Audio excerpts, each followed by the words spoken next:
Welcome to The Truth in This Art, your source for conversations at the intersection of arts, culture, and community. I am your host, Rob Lee. Thank you for joining me today. And this episode is a special episode brought to you by my media partnership with Baltimore Magazine. Today, I'm excited to be in conversation with my next guest, an interdisciplinary artist whose work explores the tensions and connections between human instincts and play. Her experiences as a ultra-marathon open water swimmer deeply influence her abstract paintings, sculptures, and installations. Please welcome Katie Pumphrey. Welcome to the podcast. Hi, thanks. Thank you for coming to see. We just went into it. It's almost like when you get a needle prick. Yeah. And they don't tell you. It's like, oh, and we're done. It's good to not know it's coming. Yeah.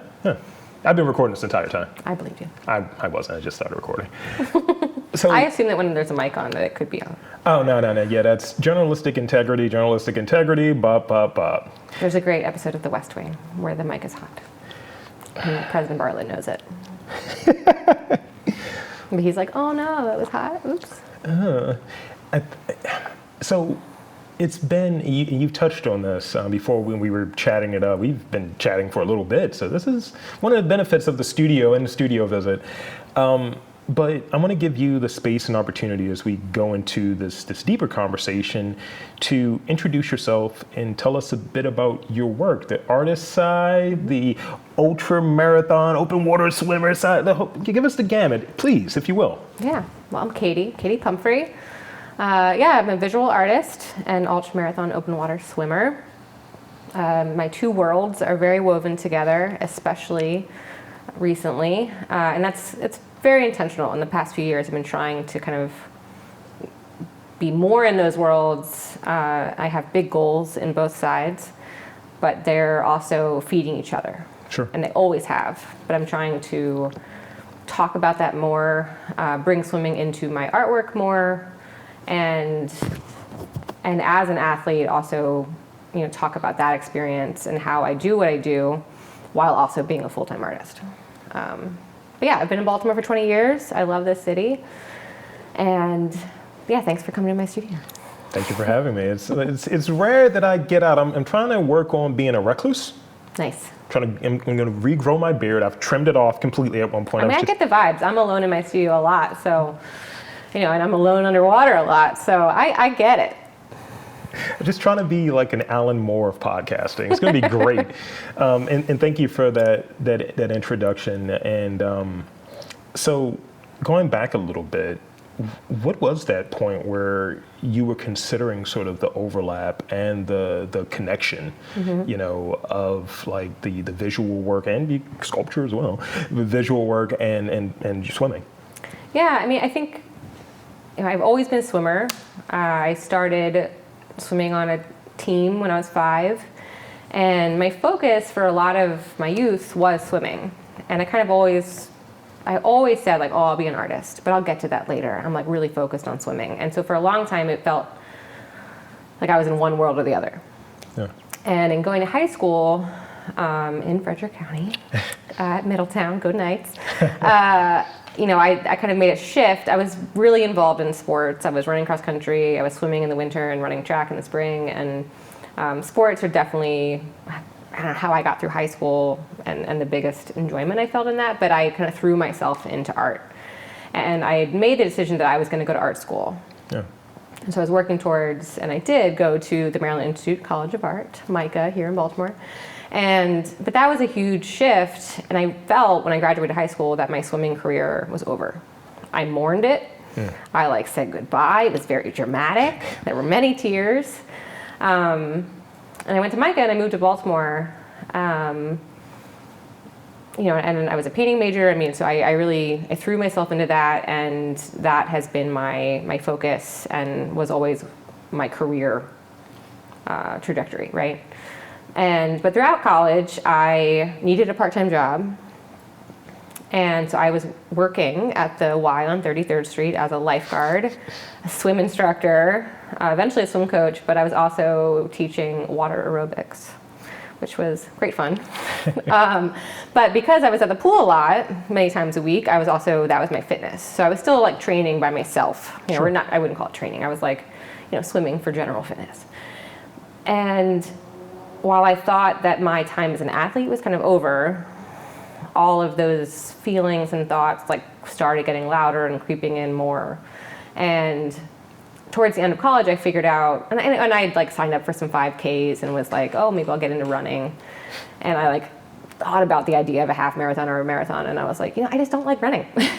So, I mean, I like it enough, but I don't like it that much. My knees. I like it, I don't like it enough, yeah. Exactly, my knees. Although I still have knee problems, but whatever. And right after I graduated college, I stayed in Baltimore. I fell further in love with this city and started really thinking about, what do I want to do with my work? What do I want to do? I was like coaching swimming at the time. I kind of shifted from swim lessons and water aerobics to kind of more coaching. And that kind of became like my more full-time job for a while.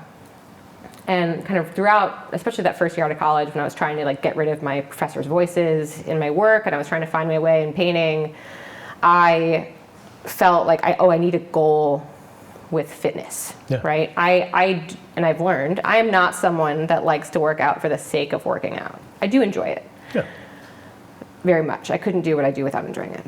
But I like having something I'm working towards. So I signed up for the Chesapeake Bay Swim in 2010. I graduated college the year before. And so in working towards that swim, that really lit a fire. Just the idea, like I loved training for it. I loved having a plan and working it out. I loved figuring out what I should do along the way. And like I learned so much in that first year. And the Chesapeake Bay Swim is certainly not a beginner swim. It's rough. It's like rough water, it's choppy. And you swim from Sandy Point State Park to the other side. So the swim basically goes between the two spans of the Bay Bridge. So it's a really wild experience too, because you get to look up and see these spans. You're out in the Chesapeake Bay, you're swimming towards the eastern shore. It finished, and the first thing I said was, which like surviving that first swim was like epic. And the first thing I said to my mom actually was like, oh my gosh, that was the hardest thing I've ever done. I want to do it again. So I trained for that the next year and like started adjusting how I was training. And I was learning a lot from coaching, which I think being a coach has certainly made me a better athlete. And the next year I did the Bay Swim plus also a 7.5 mile swim. And I later signed up for a 10K, and I signed up for like, a bunch of other, like I worked towards a 10 miler. And as I got towards, 2012, 2013, and I started thinking about bigger swims, there was like pieces of how do I do what I need to do to train for this kind of big swim while making sure I have enough time in the studio. And so while I had tried, I said goodbye to swimming, right? I thought it was over. And then I was kind of mixing it in a more hobby way. The more I thought about to train for something big, like the English Channel, how do I make all of that time, which is essentially like a full-time job on its own, how do I make that work with my studio practice? And how do I make that work with the jobs I was doing to pay the bills, right? And coaching, and I was teaching some art classes and, doing all sorts of stuff. So I really think it started to weave together more just out of my schedule. And the more that my work shifted, the more I was thinking about all of that at the same time. And so I feel like it's been years of it kind of like weaving together and apart and together and apart. And now I think being an artist, being an athlete, and being a professional at both of those is so woven together that like I can't have one without the other. And they are also two jobs, two unique jobs that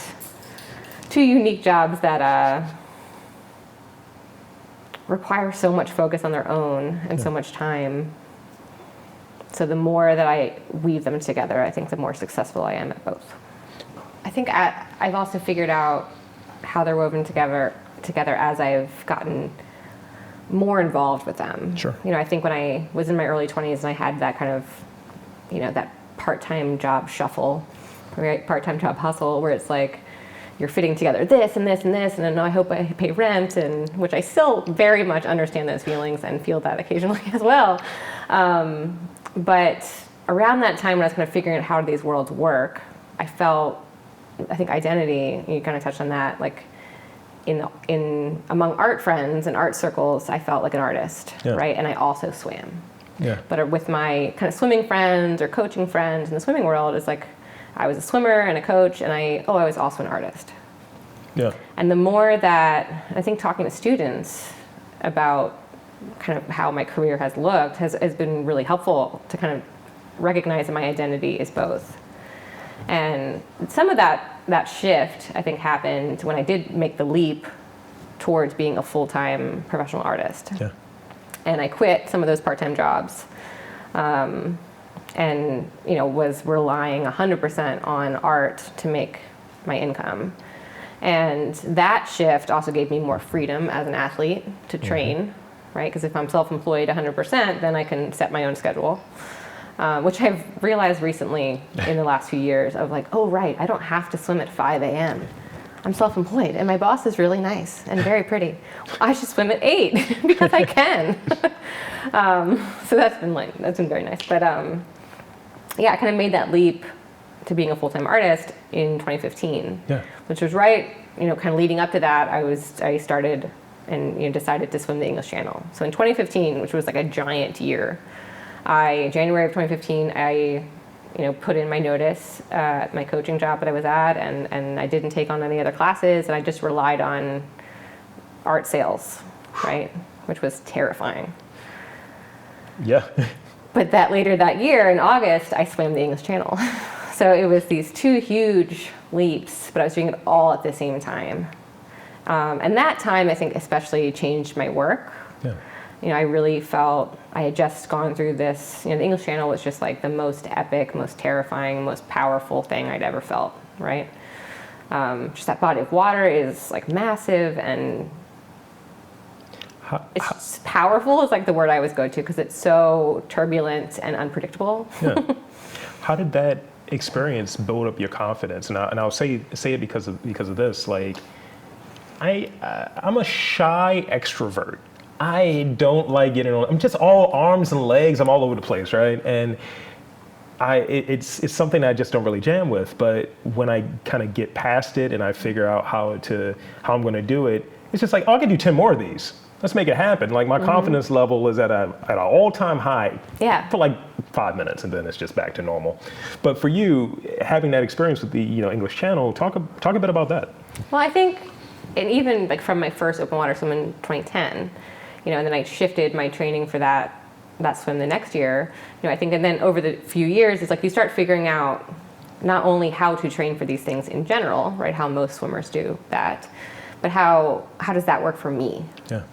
And now I am coaching a little bit, which I really love. I love coaching. So right now the last few years, I've been working with a handful of adult athletes from around the country that are training for kind of their first marathon swim or a channel swim or some kind of big swim.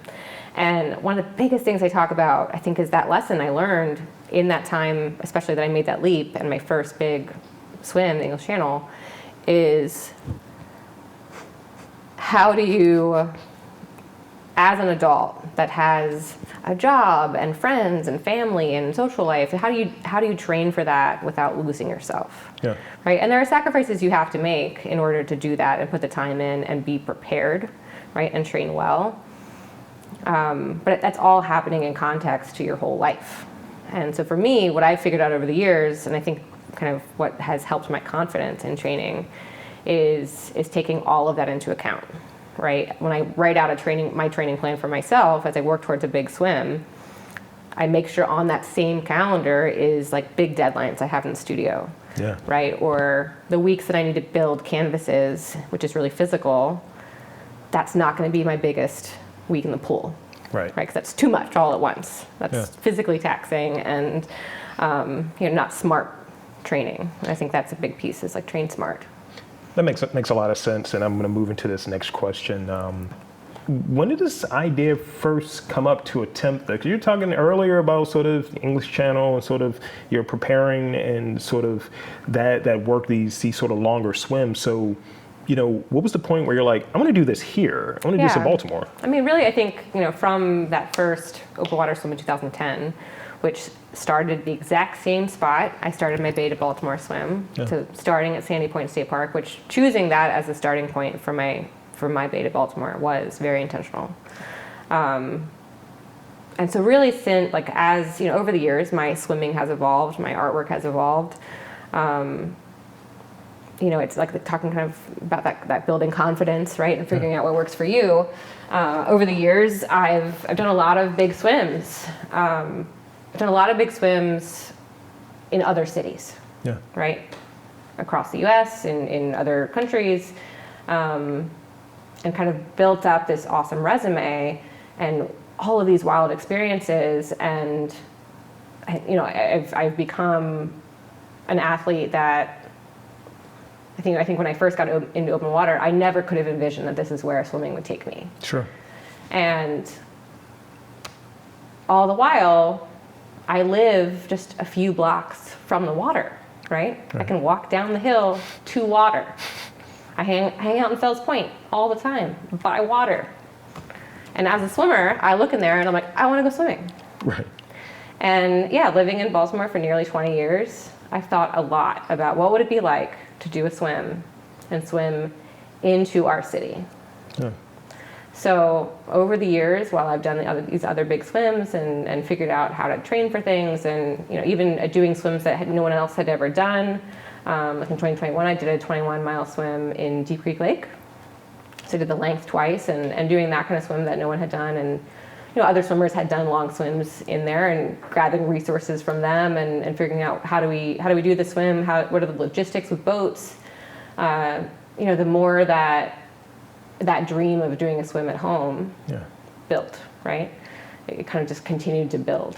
And all the while, I've been kind of, watching and listening and waiting and hearing, all of the improvements that have been happening to the Patapsco River and to the Inner Harbor, right? Yeah. And so over the years, my husband and I have been talking about how great it would be to do this swim and what should it look like? How does that work? What would the starting point be? What's the distance? What's the time? So really, it was just a dream for a very long time. And about a year ago, Waterfront Partnership announced, kind of starting to tease at their Harbor Splash event, which happened this past June. And they posted some kind of teasers where their staff and partners and advocates jumped in the harbor. Yeah. And I emailed them within 3 minutes and said, I want to do a swim. We, like Joe, my husband, and I had kind of talked out like roughly what that should be. But I was already booked for the Catalina Channel, my second Catalina swim, later that summer, this past summer. Yeah. And so again, it's like planning out your year. And in order to make Bay to Baltimore swim happen in the way that I dreamt, I knew I wanted it to be bigger than what we kind of originally thought when I first reached out to Waterfront. When I reached out to Waterfront, I was looking at the Key Bridge Inn, or kind of some kind of swim that Mr. Trash Wheel, because he's an icon and amazing, could join us right into the finish. But the more that we talked out, why do I want to do this swim? Not only as an athlete do I want to do a swim at home, but it's like I wanted to do it to spread the message of this milestone, right? Yeah. Baltimore reaching levels of swimmable water is huge. That doesn't mean that we've crossed a finish line. There's still more work to do, sure, right? But reaching Waterfront Partnership, and which is an amazing nonprofit here in Baltimore, and so many other organizations have been working for decades towards this, right? A lot of city resources have gone into making the harbor cleaner and healthier, and a lot of that testing that Waterfront Partnership has been doing is looking at it to see, is it getting more predictable? Yeah. Right? So then, as they were planning their Harbor Splash event, and I started really thinking about what this swim should be, that's where I wanted to connect with them, and I'm so glad I did, to help spread the message that they've been working on, right? And really sharing that milestone, but also let's continue to talk about what does this mean, and what can it mean, and what doors can this open. So as my husband and I then kind of looked at the map more, we were looking at tidal charts and okay, how realistically, what realistic swim can we do here, in this year, in where the water temperature is like this, and the tide is like that, and kind of Bay to Baltimore started coming to shape in like January, February. Wow. Yeah. So it was nearly 8 months of planning. It's that calendar you're talking about. Yeah. Again, yeah, looking at like the training plan, not only is that getting ready for a big swim of that length, and I was looking at 12 to 14 hours, but for the swim, but all of those logistics that go into place to make a swim safe and successful. So I'm so glad I partnered with Waterfront Partnership. They're amazing.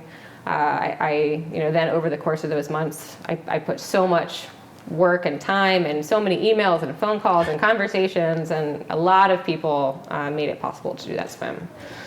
And it was not a smooth road in planning, especially with, like open water. A big, huge part of open water is unpredictable elements, right? You plan for all the things, but you don't know what the day is going to bring. Right. So in that planning, no one could have ever predicted the Key Bridge collapse.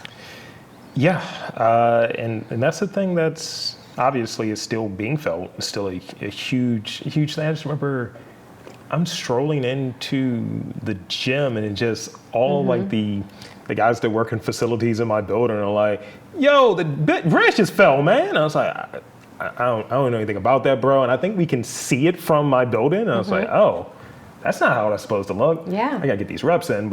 And then it just became a thing. So to your point, yes, things being unpredictable. And again, it goes, the planning of having some like, all right, what could happen here? What am I in control of? And ooh, that wasn't expected.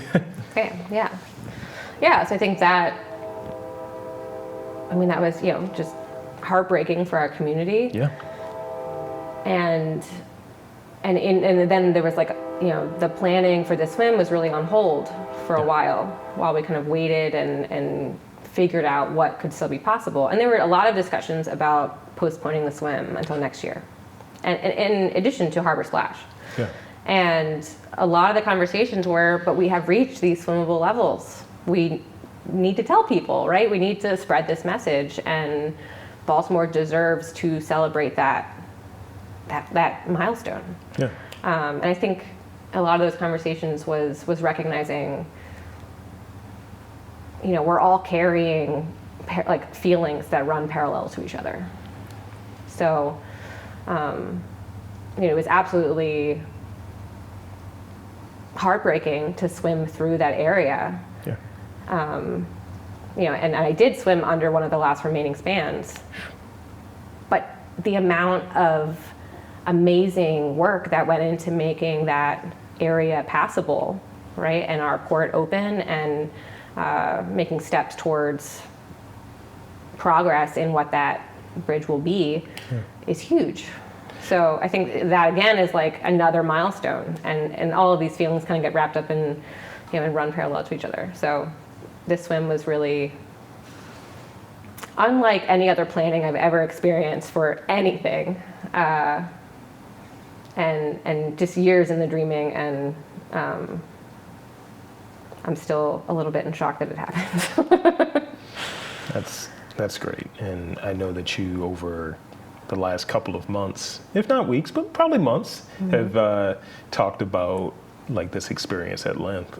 So I'm glad you're able to talk about it on this podcast. Yeah, thanks. It's a pleasure.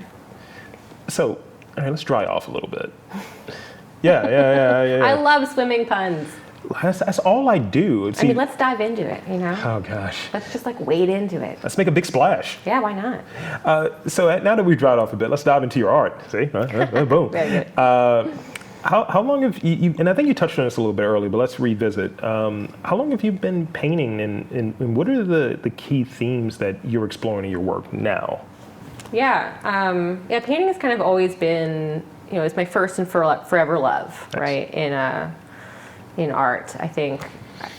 And sculpture has come later, which I kind of always dreamt about making sculptures, and really it was the pandemic that made me jump into it. It was 2020 and a lot of shows and plans and nice calendars again. Again, those calendars, yeah. Were canceled, and I was just like, all right, screw it, I'm making sculpture. I think COVID taught us a lot of lessons. But really my work for really since undergrad, since my time at MICA, has been thinking about how our how our vantage points shift. Right after school and like my senior thesis in 2009. Wow. How old am I? Jeez. Was really thinking about like our memories and how they shift as we get older, right? And how we remember things shiny and glossier than they were. Like my 9th birthday party is always my example, right? I remember my 9th birthday party being like so fun, and I had all these friends, and I had a great outfit, and the cake was awesome. But in reality, like, one of my friends was crying in the corner because they felt left out, and like someone spilled something and they were crying, and like, my mom was running around stressed, and it's like reality, but we remember these like lovely little things. Yeah. And I think in that, my work started shifting towards our instincts, right? Our instincts to move, to be competitive, to react. And that has kind of hung on in my work. And like our instincts to things has been like a common thread. And I think a lot of that came from the idea of nostalgia and how we take little snippets of things and use that.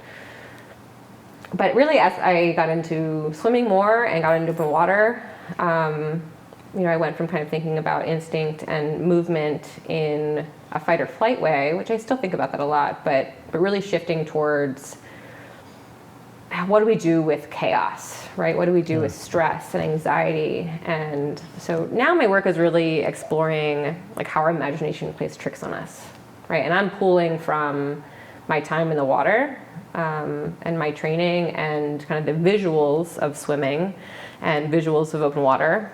But really exploring, the moments of chaos and movement and an unsteady ground, next to something that's solid. So in my work, there's a lot of areas of like gestural, brushstrokes and color, and that's next to hard, crisp edges and flat blocks of color. And so I want your eye to kind of experience that loud chaos next to kind of a quiet, solid shape, right? And in a lot of ways, and during my swims, I'm constantly watching the water kind of move past and hit against the side of the boat. And the boat, for me, since I'm level with it the whole time, is like the solid thing. And you're working towards a finish, which sometimes is like a wall or a rock or a beach, this like solid edge that's often just the horizon line in a far, kind of far off in the distance that seems to never get closer no matter how much you swim. My work has been kind of really evolving, and over the years was really imagery based, and I kind of started painting the image out, and I got way more in towards abstraction in 2017 to 19, 2020. And over the last few years, as swimming has gotten even bigger in my time and my life and my calendar, right? The more I've been bringing the image back. And I think I needed to kind of lose it for a while in order to bring it back in the way I wanted. So now image and like rendering of images in different ways and in clear ways and kind of hinting at visuals for the viewer is now married to abstraction. So both worlds are there, which has been really fun to play with. That makes sense. At a point, and I wanted to throw in this pun, I'll just throw it out there because it's funny. Calm waters and chaotic waves. Sure. Yeah, exactly. And but it also had me thinking, for a second, when I get into the weeds and doing all of this stuff, and I would imagine a lot of folks run into it and sort of like that horizon line or whatever. It's sort of this idea of what is real. Mm-hmm. And it's just like, I know that's there, but how far is it away? That sort of like concept or what have you. It's like, I know it's there, but I can't touch it quite yet. Is it a mirage and all of that different stuff? And I apply that actually, when I head into my studio, I have one of these little placards that just says literally what is real. And maybe I'm going Philip K. Dick about it or what have you, but it's definitely a reference that I use that I just try to attach back to. Because, you just, quote unquote, as my dad would say, you're just ripping and running, you're just doing all this different stuff, and you don't have a chance to really sit there and have a concept of what are you doing? Mm-hmm. What is this right here? You're just putting time and effort towards something, but what are you doing? And when you have time to think about it, it kind of reconnects you to what your intention is and why you're doing whatever the work is that you're doing. Every now and again I have this opportunity to kind of notice. I run into like this sort of block of writing questions, trying to be insightful and trying to drive at, is this interesting? Is this stupid? And I find when I'm not around the noise, when I'm outside of my normal environment, traveling, being a thing and trying to plan that out, calendar again. Yeah. I'm somehow, it's right there. I tap right back into it because what's around me is different. Mm-hmm. So I have these different insights. And I'm like, oh. It's like planning recovery time, right? Yeah. You need time to rest, like your brain, you need time to rest your body. And I think the more you do that, the more those wheels turn smoothly. So I think kind of that what is real is a big thing in my work. Sure. It's, a lot of my work kind of, and especially that play between image and abstraction, is giving you, the viewer, just enough information that you feel or see something, and I'm hoping that you stand there. I'm hoping I get you to stand there just a little bit longer, to kind of adjust your eyes to whatever it is or wherever I want to take you. And really, I think, which I always say, like, contemporary art is, or the job of a contemporary artist is to open a door. And if I've done my job, I've invited you to step through that door. Wherever you go after that is 100% up to you. So that's where it's like, if there is imagery in my work, especially when it's hinted at, I think a lot of people want to say, like, oh, is it that? Did I look at it right? And the answer is, like, whatever you see or feel is 100% correct. And that's how we experience art, right? If I got you to stand there for more than 2 seconds and you felt something, even if that's like enrage or you hated it, then, like, cool, you interacted with art, and that's great. But my hope is that beyond that 2 seconds, that maybe I'm inviting you to, even though I'm using swimming, I'm using my experiences, I'm bringing in imagery that I'm familiar with, right? Like the repetitive hands of swimming and, references to water and land, hoping that kind of is a car that you get into, and like that takes you to your experience. And like the what is real, I've been playing a lot with in the last couple of years, of little hints at, sharks, little hints at alligators, little hints at sea monsters that sometimes you see them, sometimes you don't, sometimes they're clear, sometimes they're not. Sometimes that image is really rendered, sometimes a little more hidden. And that is like inviting your imagination to play tricks on you. And then those sea monsters become a lovely metaphor for our anxiety, right? Our fear. I may have seen some tentacles earlier. Yeah. And my hope in my work is that, I'm kind of referencing and pointing towards our anxiety and our stress, that chaos, kind of losing control, kind of hinting at that, but in a playful way. So bringing in, bright colors and playful titles and that little hint of humor. Yeah. And that's something I've been kind of working towards in my work, is like, how do I get things to be humorous?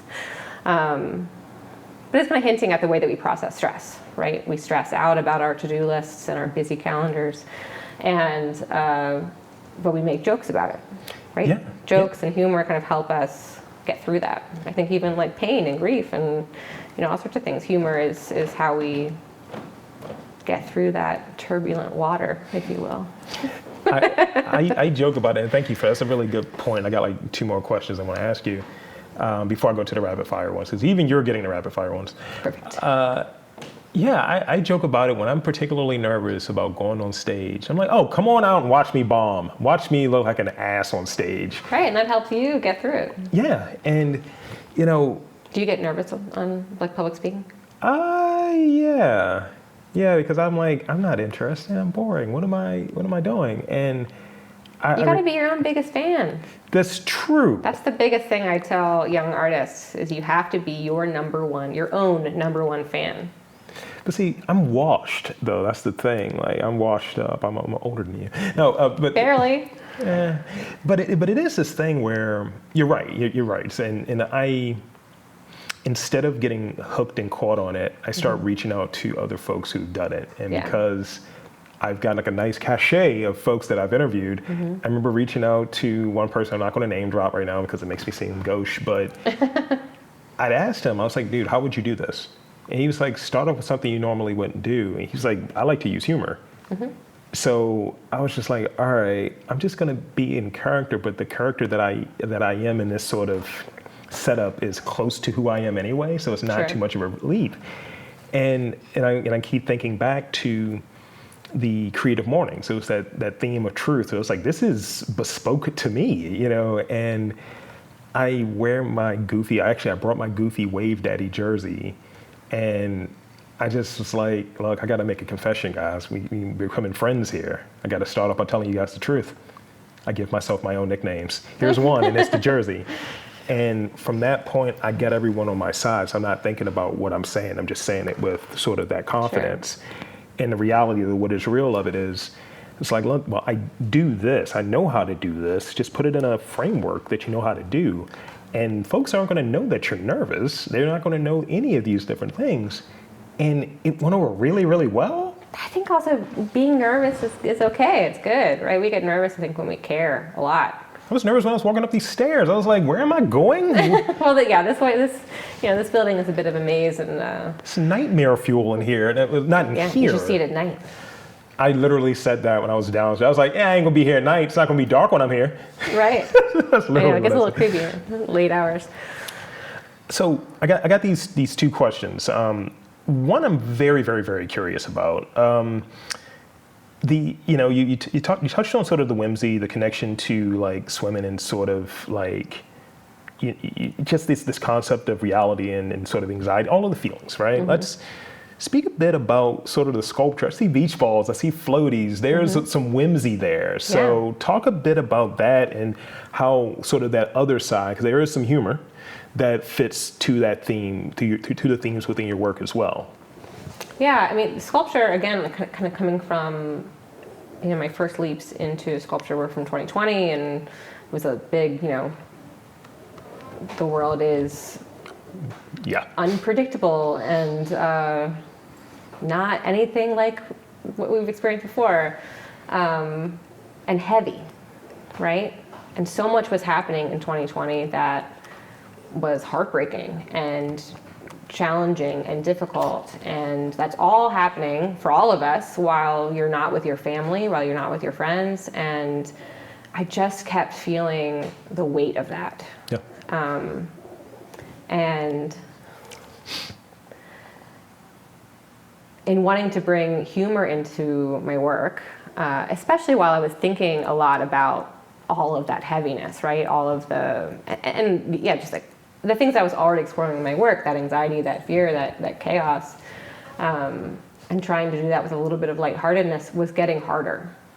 And, taking a break from painting in my studio days and filling a pool float, with pillow stuffing, was satisfying. It was mindless in a lot of ways, and there was many weeks in there where I was just like preparing to make sculpture, right?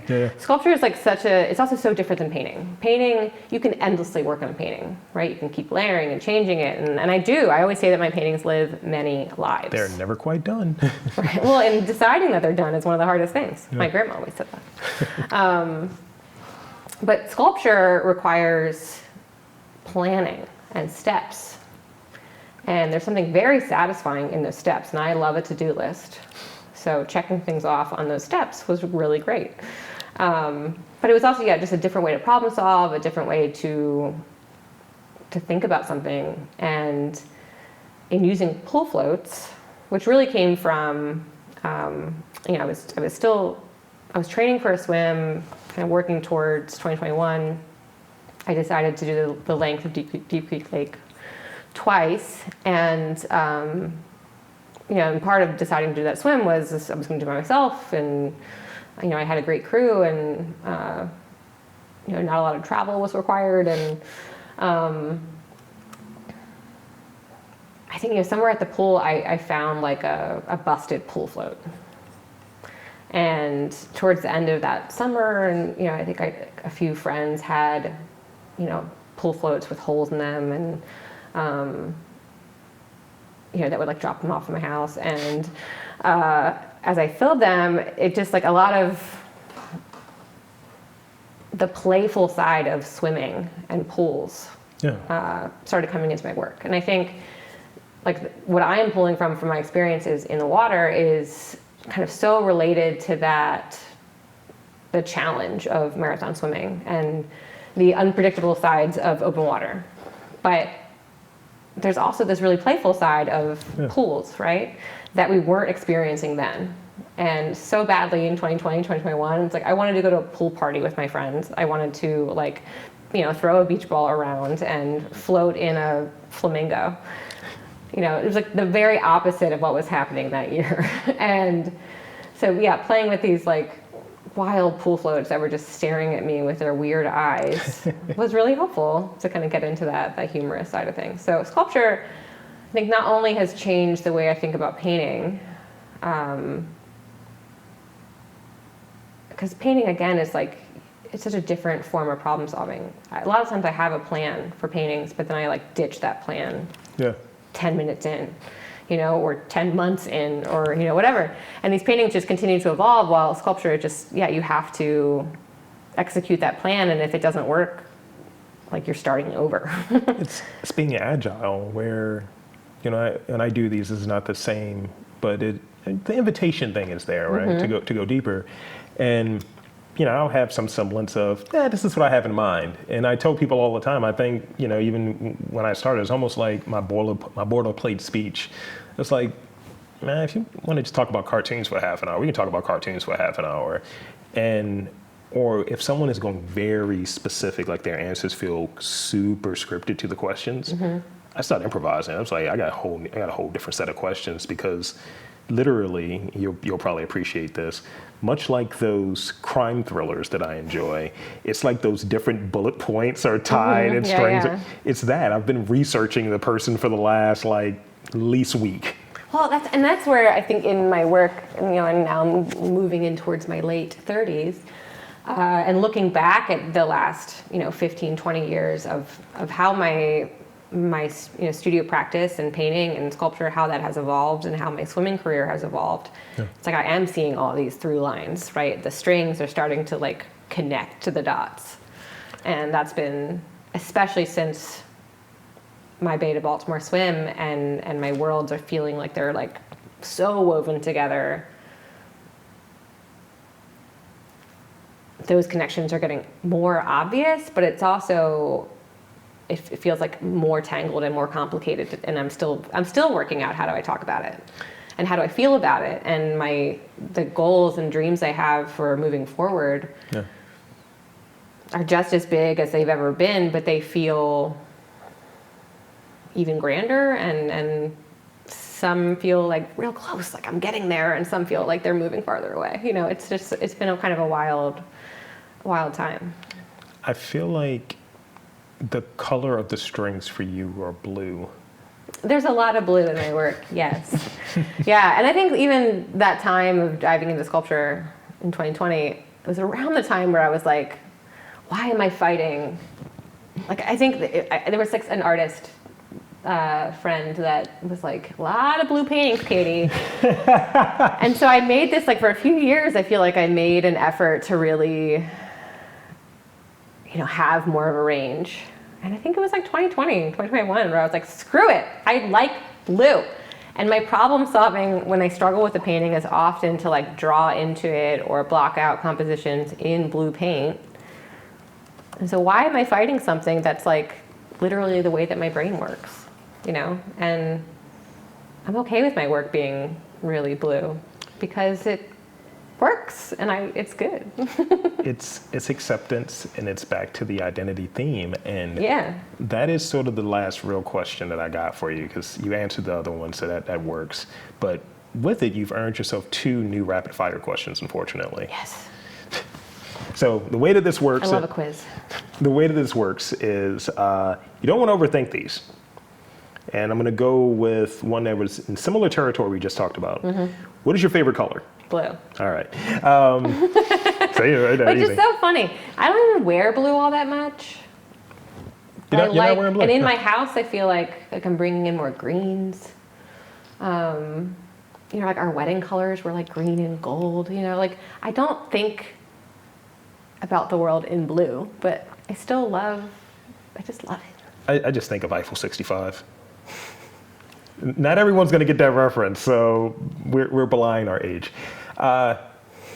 You're a big advocate for Baltimore. I heard a lot through the conversation, and it's great. We love that here, obviously. Yeah. What are your top 3 places in the city? Don't care about anyone's feelings. I don't care about anyone's feelings. I care about my own, barely. But what are your top 3 places in the city? It could be, a place to eat, it could be a place to hang, wherever. But what are your top 3 places? Well, I'm gonna give you more than 3, and they're gonna be in categories. Typical. Yeah. Well, please. So as far as restaurants go, right? I love Sally O's, I love La Burrita, and I love Marta. Okay. There are so many more to add to that list, but that's where I thought of first. That's great. As far as places I like to hang out, to also get food, to also get drinks, Wondu Coffee Roasters Nice. in Canton. They're so lovely. Ceremony Coffee is one of my go-to coffee spots on the way to the pool. It's like I love different things at different times, right? Hex Superette in the Govins neighborhood. Okay, my It's old a tasting neighborhood. room of Hex ferments, right? They keep my gut happy. But it's also just like super lovely to hang out there. And they have a market, and there's like, that's where I buy candles. There are Mount Royal soaps. I love that as well. And then there is a Bowie in Fells Point. Go on. It's right across the way from like Patango, and it's right where, it's possible the Bowie is for Urban Pirates ship, right? Sure, yeah. It's like it's a bumper buoy that's against the dock, right? So that boats it doesn't slam against Yeah. the edge. But there's this buoy in Fells Point, right there, and it's orange. There are a bunch of white ones around it, but the orange one, it's my favorite buoy. That was So- wildly specific. Yeah, I love that buoy so much. I have so many photos and videos of it. But I also recommend get a coffee, get an ice cream, get I don't know, go sit by the buoy. It's nice. Okay, I'll take a note. That's on my Saturday morning walk. That is the area that I go to. Perfect. I mean, I'm bougie. I've stayed at the Pendry a few times, but That's a great staycation spot. I went there with my sister in 2021 when their prices were really probably much lower because people weren't traveling as much yet. But I love a bougie place as well. that's it. And the Pendry is lovely. It is. The last It time has I some was great paintings in there. no, I got to return then. The last time I was there, I actually went down the street to get a gentleman's facial. It's the first time I actually had a facial. Nice. I had never had one. It was an experience. I'm okay. I've gotten some pedicures, manicures. Manicures do not last for me. Like general spa treatments, they're just not my go-to because I'm usually just a chlorine monster. But I'm down. I like it. So let's see. Here's another pun. I just got to get it out of the way. So, last name, Pumphrey. So, I've got to ask, what gets you pumped? Perfect. I'm so glad you did that because when people are like, "Wait, did you say Humphrey?" I'm like, "No, Pumphrey," as in pump it up. You're Yeah, the one of second my- Pumphrey I've had on here, by the way. Really? Drew from Smoking Swine. Oh yeah. We're not related, but I see his stuff around. What gets me pumped? I mean, I love a pun. I love a trivia fact, especially about animals. During the Bay to Baltimore, so my niece Nev was giving me facts about oysters, Really? which was great. Nice. And I wish I could remember more of them, but they were awesome. I love a dumb joke. That gets me pumped. During all of my swims, I tell my crew there's many Katie's rules, right? Some of the rules are pretty straightforward. Don't tell me what time it is. Don't tell me how far I've gone or how far I've left. Don't tell me how many miles I've gone. No time Yeah. or any metrics of any sort, right? And then also no mentioning that you're hot, no mentioning that you're cold, no mentioning that you're tired, no mentioning of sea monsters of any kind. And if I make a joke, you have to laugh at it. And so I was able to have a big crew for the Beta Baltimore swim. We had 2 boats and a kayaker the whole time. And when I told the same joke, which I've since learned, I told that joke 3 times, they all laughed like it was the funniest thing they'd ever heard. And the second time they laughed, which I do remember, I told it at least twice. But I was informed I told it 3 times. But I was like, okay, that laugh was a little much. But I appreciate the sport. It was one point on my old podcast that, because when I get into the pocket, because there's so much work that I'm doing, I'm not a dick, but also I was like, all right, just give me some love. That's got to be funny, right? That was a funny bit, right? Yeah. And my buddy, who's a big pop culture guy, he was just like, he made a reference to Guardians of the Galaxy. And then I returned the reference. I was like, that was a fake laugh. And he was like, it was.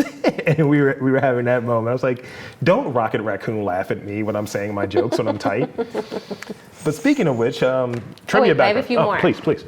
Also, it pumps me up. Yeah. Smiley face. I love drawing smiley faces. I draw them on the whiteboard at the pool. I draw them on my coffee when I post a photo of coffee on Instagram. And I get really excited when people tag me or send me photos that they've taken a photo of their coffee and they draw a smiley face in it. It's really cool. And that's where I think like social media has the potential to like connect us in lovely, genuine ways, right? Yeah. I also get very pumped up for anything from Eki Ben, which Nice. I just had an ice cream sandwich from there 2 days ago.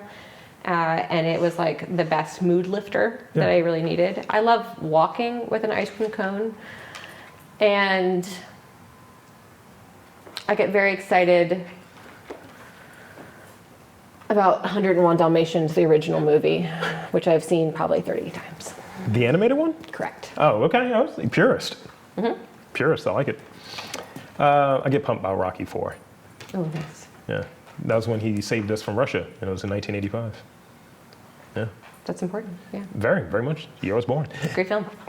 So with this other item here that really has me curious, and I may have mentioned what one of my favorite movies is. You have a trivia background, so I got to ask, what's your favorite movie? Well, 101 Dalmatians is 100% up there.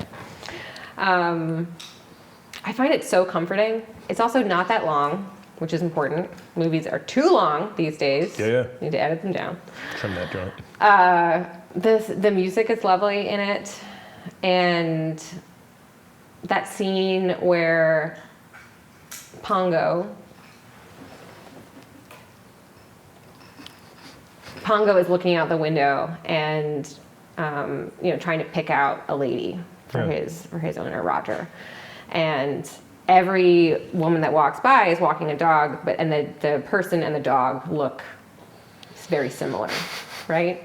And I genuinely think this is true in life. I think That's people, really cat people, all pet lovers, like we tend to kind of like take on some personality, right, of our pets. And like that makes sense because they're our family. And it's just a lovely movie. I mean, the whole concept that they're like, the villain is trying to make coats out of puppies is like It's dark. a concept that's so dark that people forget. Like Cruella, of all the villains, like, wow, she is This is a monster. This is a group that has Maleficent in there, and it's just like, no, you. Yeah, I know. Well, that's also it's certainly not a favorite movie, but the movie Beethoven. People forget that villain is testing bullets on puppies. Like, what happened in the 90s? Like, I mean, 101 Dalmatians is much older than that, but Beethoven, when they were making that movie, and a lot of movies in the 90s, like, no wonder we all in our 30s have anxiety. It could be a side podcast. Like when I have all of these different visions and ideas of what I want to do, I just want to go back into like 90s Disney and mostly explore the TV versions of movies that existed. Is like, because I have a belief that all the music was so much better. Yeah. And then it just fell off suddenly. Like the theme songs, like so good. You throw on Chippendale's theme song, it's just like, yo, people are singing with it. Gummy Great. Bears, probably a little bit earlier than that. Same thing. Darkwing Duck, of course. Ooh, great. Yeah. I mean, I'm going to dress like Darkwing Duck for Halloween. Ooh, that's good. I'm still working on my Halloween costume. I'm not sure I'm going to be. Yeah, Love I Halloween. had to figure it out. It's measurements. We'll see. Yeah. Other favorite movies, though. So going to art school, Yeah. you know, and being an artist and being in the art world, like I have always, and I continue to like I gravitate towards people that played sports, right? Okay. Athletes. And one of the things I noticed, and that's just kind of but one of the things I noticed in art school was like a lot of students, a lot of my, fellow MICA, neighbors in the dorms and stuff were like watching really heavy artsy films, Yeah. right? And that is when I found my love of action movies. You get it. You get it. Go on. So really, like Born Identity, Okay. Born Supremacy, Born Ultimatum, that trilogy, Yeah. ooh, so good. What was so there was a fourth movie, right? Yeah, but Yeah. Okay. I'm just making sure. That's the trilogy only one I've is seen, the actually. true. You've only seen the fourth one? I've only seen when Jeremy Renner slid in and Get outta here. mucked it up. No, those movies are so good. I'm going to watch them then. Yeah, As a recommendation, we have like a playlist from you. perfect. Here's the last one. Yeah, ready. What's next for you? What do you got coming up? What do you jazz for? Whether it's in the water, I know it's about to get cold, say. Whether it's in the water or in the studio, what's coming up for you? Yeah, I mean, the first thing is I'm still, celebrating and taking stock of everything I just did. Absolutely. The Beta Baltimore Swim and being the first person ever to do that. Yeah, just one of the greatest, most magical days of my life. But yeah, also so much time and care went into making that swim happen. So first step is continuing to celebrate that. All at the same time, the last couple of months, I've made a bunch of leaps in my work. I've started bringing people back into it, right, the figure. So I'm really excited and pumped to keep getting into that. I'm working on some new paintings that not only are using the image of hands, which have been in my work for a few years, that kind of repetitive swimmer hand, but starting to like attach the hands to an entire body, and that's kind of a new spot. So I haven't had people in my work in probably 10 years. So Oh, wow. I'm working on that, and next year I'd really love to do the Beta Baltimore Swim again. So Pardon. yeah, it's definitely a swim I want to revisit every year, every other year, forever. Like I love this city, and to continue to do a swim at home, I think is just magical. So my hope is that I'll be able to revisit that swim and also invite some other swimmers to do it as well. So I'm hoping that the Beta Baltimore Swim becomes an annual event that other swimmers are doing. And I also love revisiting swims. I think it's magical. I think it's one of the best parts about open water is you can swim the same stretch over and over and over again, and it will always be different. That's a really good The point. view is always different. The water is always different. You're different. I think as you grow as an athlete, and it's the same as an artist, I think, it feels different every time. So I'm really excited to revisit that swim. And I'm also revisiting the English Channel for the third time. So I'm booked for my third English Channel swim late July 2025. So a lot of swimming ahead, but also a lot of painting. That's great. It's great. And thank you. So there's two things I want to do as we wrap up here. One, I want to thank you again for coming on to the podcast. Yeah, thank you. And two, I want to invite and encourage you to share with the listeners where they can check you out, social media, website, all of that good stuff. The floor is yours. Yeah, so katiepumphrey.com will take you to my artwork. It also links to swimkatie.com, which is has all of my info about swimming and coaching, and hoping to share more resources of things coming up and ways to reach out. And on social media, it's Katie Pumphrey Art. But it's more than art, it's everything in my world. So you'll see a lot of dog photos, a lot of my studio and works in progress, but as well as I really try to share, kind of how I train and behind the scenes, and, hopefully anyone following kind of gets to know me a little bit, gets to see how my world is very woven together in all the pieces. That's good. So, and reach out. I love when people reach out. I love when people come visit my studio, which is in Highlandtown Arts District in Southeast Baltimore. And there's a lot of great artists in this complex as well. So I'm always hoping to get more people to come visit. And there you have it, folks. I want to again thank Katie Pumphrey for inviting us into her creative space, her studio, and sharing a bit of her story with us. And for Katie, I am Rob Lee, saying that there's art, culture, and community in and around your neck of the woods. You've just got to look for it.